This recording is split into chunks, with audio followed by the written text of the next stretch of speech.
একজন কর্মজীবী নারী যাকে ঘরে এবং বাইরে সমানভাবে কার্যক্ষম থাকতে হয়, তাই তার ব্রেকফাস্টে থাকা উচিত সুষম পুষ্টির সমন্বয়, যাতে থাকে পর্যাপ্ত কার্বোহাইড্রেট, প্রোটিন, ফাইবার ও স্বাস্থ্যকর চর্বি।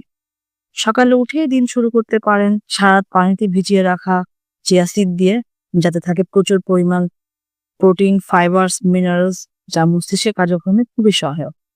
ওটস খেতে পারেন দুধ ও ফল মিশিয়ে। এটি প্রোটিন ও কার্বোহাইড্রেটসের খুব ভালো একটা উৎস, যা দীর্ঘক্ষণ পেট ভরা রাখতে সাহায্য করে এবং এনার্জি ধরে রাখতেও হেল্প করে। একটি সেদ্ধ ডিম এবং সাথে রাখতে পারেন লাল চা, গ্রিন টি। সকালের নাস্তা খুবই গুরুত্বপূর্ণ, তাই কোনোভাবেই স্কিপ করা যাবে না। এই ধরনের হেলদি ব্রেকফাস্টের মাধ্যমে সারা দিনের জন্য নিজেকে খুব সহজে বিদায় করতে পারি।